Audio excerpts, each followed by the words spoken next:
Hey y'all, I'm Jay. I'm a vocal coach and songwriting teacher, and today I'm going to be taking a look at RAYE singing Feeling Good on Like a Version. Let's get into it. Birds flying high, you know how I feel. Sun in the sky, you know how I feel. Yes. Breeze drifting on by, you know how I feel. It's a new dawn, a new day, is a new life for me. Yes, Riff, come on. And I'm feeling good. So this song has one of my favorite intros ever in like the original version by Nina Simone. She's doing like a bunch of crazy riffs as well. So it's a very, very difficult intro for a song because it's a cappella. It's a rubato section, meaning that it's completely up to you to kind of decide the phrasing and timing there. And it's, you can kind of stretch the time there and be creative with your embellishments and riffs and whatnot.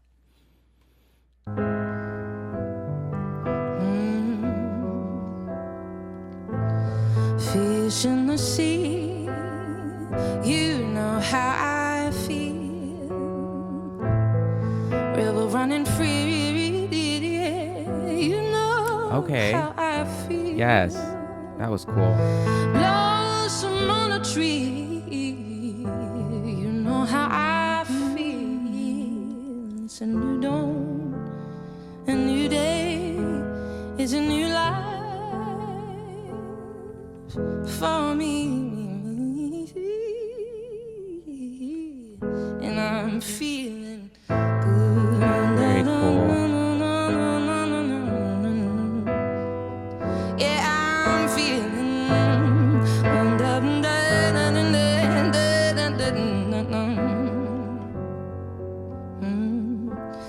dragonfly out in the sun.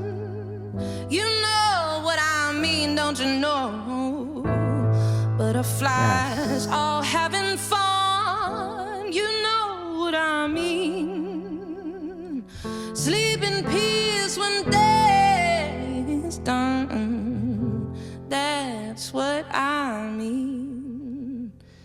And this old world is a new world, and a bold world for me. Yes. Okay. Yes. And I'm feeling good. And I'm feeling good.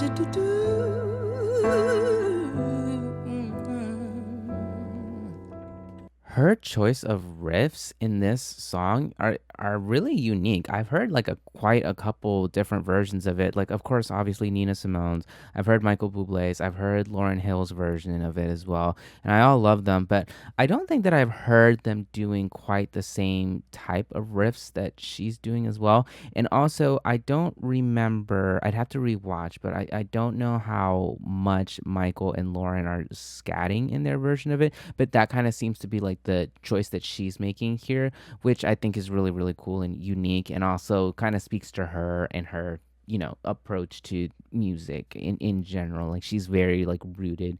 She wants to make it very clear that she's rooted in the jazz world, so to speak. Stars when you shine, you know how I feel. Scent of the pine, you know how I feel. Oh, freedom is mine, and I know how I feel. Yes, let them know. It's a new dawn, it's a new day, it's a new life for me. And I'm feeling good.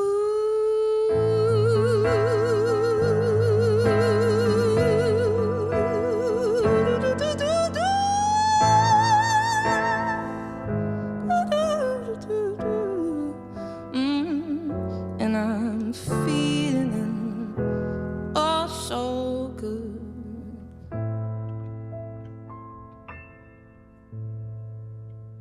Yes. So good. All right, y'all. So that was Feeling Good by Ray on Like a Virgin. And that was pretty incredible, mostly because it showed me like a different side to Ray, but also just in terms of like how she performed this song was really, really different from a lot of other versions I've seen. And this is one of my favorite jazz or any type of song really ever. It's definitely up there for me, particularly like the Nina Simone version and Lauryn Hill, because I those are two of my favorite artists of all time.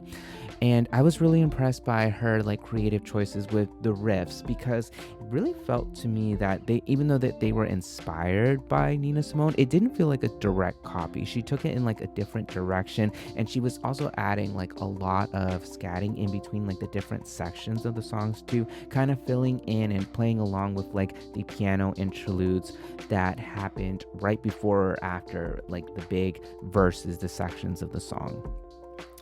I think it's really interesting also that this particular song, it wasn't actually written by Nina Simone. I don't think a lot of people realize that. It was originally written for a musical, and Nina would go on to like perform it, and that would kind of become the more, the most well-known version of this song. So now anytime that I hear this song, and I think that most people do as well, anytime we hear it, we're kind of looking to see like, okay, what are they going to do differently than Nina, right? So I was really impressed to see that this felt very inspired, but not a direct carbon copy of what Nina Simone is doing. Because let's just be honest, I love Ray, I love all the other artists that have covered this song. That's a very, very tough act to follow. If you've never heard the Nina Simone version, you need to just forget about my reaction video. Go pause this and go watch it right now. It's one of the most incredible pieces of recorded music that you'll ever listen to. The scatting that Nina Simone does at the end of Feeling Good on her version of it is just mind-boggling, other orgasmic level singing.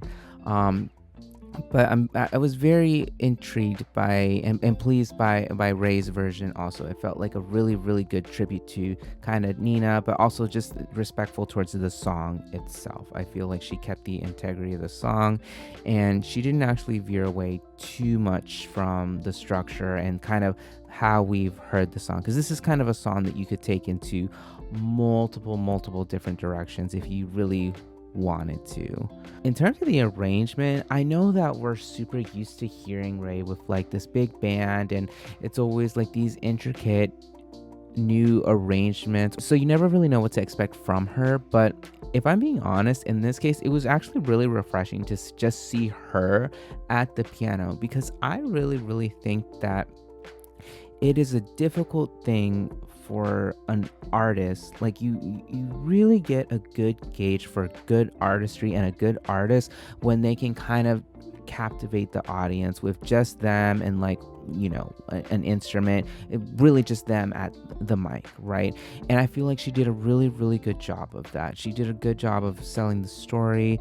She kept, actually the piano arrangement itself was fairly straightforward, fairly simple. It wasn't anything too crazy and over the top, but I think that served the overall vocal performance more, because she was doing a lot of embellishing and a lot of scatting in between the different sections, like I mentioned. So if you're gonna do something like that, it's probably not the best choice to also have like a really crazy piano part going on too. You kind of want to keep certain elements simple so that you can let other elements, like her voice in this case, really just go for it and take off, so she gave a lot of room for herself to breathe in this arrangement, which, it's a free-flowing song that's really all about the performer feeling good. So that, in my opinion, is like the best creative choice for this particular song to make. I think that she made very intelligent choices with her arrangement and how she performed the song.